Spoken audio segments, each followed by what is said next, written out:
আজকের রেসিপি পাকা আমের ভাপা দই। আসসালামু আলাইকুম viewers, welcome back to my miracle kitchen. পাকা আম দিয়ে যদি অন্য রকমের কিছু বানাতে মন চায় তাহলে এই রেসিপিটি আপনার জন্য।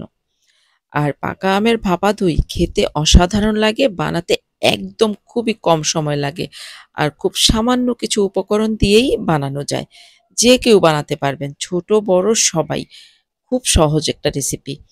আর আমি সবসময়ই যেকোনো রেসিপিই হোক একটু সহজভাবে উপস্থাপন করার চেষ্টা করি।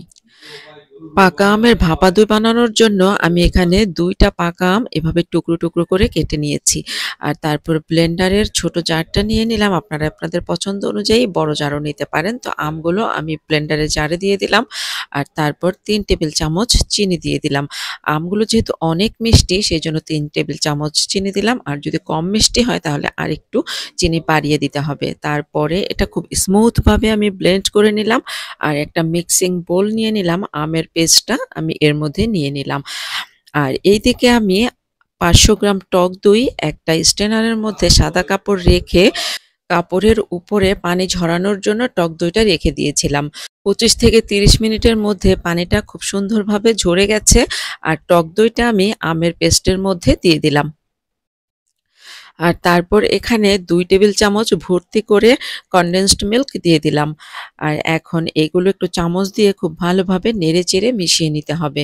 তো চামচ দিয়ে মেশানো যাচ্ছিল না, এজন্য আমি হ্যান্ড হুইক্স দিয়ে একটু ভালোভাবে নেড়েচেড়ে মিশিয়ে নিলাম। মেশানো হয়ে গেলে এর মধ্যে আমি দিয়ে দিলাম ১ টেবিল চামচ গুঁড়া দুধ। আর তারপর আবারও খুব সুন্দরভাবে মিশিয়ে নিলাম। এগুলো মেশানো হয়ে গেলে আরও ১ টেবিল চামচ গুঁড়া দুধ দিয়ে দিলাম। আবার এগুলো খুব ভালোভাবে মিশিয়ে নিলাম। তারপর আরও ১ টেবিল চামচ গুঁড়া দুধ দিয়ে খুব সুন্দরভাবে নেড়েচেড়ে মিশিয়ে নিলাম। ৩ টেবিল চামচ গুঁড়া দুধ একবারে দিয়ে দেওয়া যাবে না। এভাবে ৩ বারে করে দিয়েই ৩ বারেই খুব ভালো মতো স্মুথ করে মিশিয়ে নিতে হবে। তো এখন মিশ্রণটা একদম রেডি হয়ে গেছে। এখন আমি একটা বক্স নিলাম। এই বক্সটাতে আমি পুডিং বানাই, সেই বক্সটাই নিলাম। আপনারা আপনাদের পছন্দ অনুযায়ী টিফিন ক্যারিয়ারের বক্স নিতে পারেন বা অন্যান্য যেকোনো ধরনের বাটি নিতে পারেন। তো এই আমের মিশ্রণটা আমি এই বক্সের মধ্যে দিয়ে দিলাম। কোনো প্রকারের ঘি বা তেল ব্রাশ করতে হবে না। আর তারপর একটু ট্যাপ করে নিলাম যাতে মিশ্রণটা খুব সুন্দরভাবে সমান হয়ে পড়ে। আর ঢাকনাটা লাগিয়ে দিলাম। আর এইদিকে আমি চুলায় একটা বড় হাঁড়ি বসিয়েছি আর তার মধ্যে অল্প একটু পানি দিয়েছি। আর তারপর একটা স্ট্যান্ড দিয়ে দিলাম। আর পানিটা যখন গরম হয়ে যাবে তখন আমি এর মধ্যে সেই বাটিটা বসিয়ে দিব। বলক আসে নাই, বুদবুদ উঠেছে। তো এর মধ্যে আমি বাটিটা বসিয়ে দিলাম আর তারপর আমি ঢাকনাটাও লাগিয়ে দিলাম। অপেক্ষা করব ১২ থেকে ১৩ মিনিট। একদম চুলার আগুনটা থাকবে লো হিটের থেকে একটু বেশি। তো ফিরে আসলাম আমি প্রায় ১০-১২ মিনিট পর।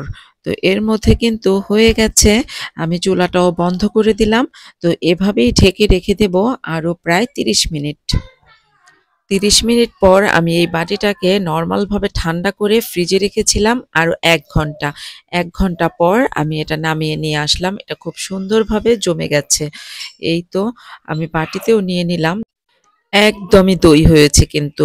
দুধের দই আমরা যেভাবে কেটে বাটিতে নেই, এই দইটাও কিন্তু ঠিক সেইভাবেই বাটিতে নিলাম। এটা তো পাকা আমের দই, এজন্য এটা এরকম হলুদ। খেতে কিন্তু অসাধারণ। পাকা আমের যে একটা টেস্ট আর এর মধ্যে যে টক দই, কনডেন্স মিল্ক, গুঁড়া দুধ সবকিছুর মিশ্রণে অসাধারণ একটা টেস্ট হয়েছে। আপনারাও কিন্তু বাসায় এভাবে ট্রাই করতে পারেন। আমার আজকের এই পাকা আমের দইয়ের রেসিপিটি আপনাদের যদি ভালো লেগে থাকে সাবস্ক্রাইব করে রাখতে পারেন আমার চ্যানেলটা, তাহলে পরবর্তীতে আরো সুন্দর সুন্দর নতুন নতুন মজার মজার রেসিপি পাবেন। আর আমার আজকের এই ভিডিওটা আমি এখানেই শেষ করছি। আবার দেখা হবে আপনাদের সাথে নতুন কোনো রেসিপি নিয়ে, নতুন কোনো ভিডিও নিয়ে। ততদিন আপনারা ভালো থাকবেন, সুস্থ থাকবেন, মিরাকেল কিচেনের সাথেই থাকবেন। আল্লাহ হাফেজ।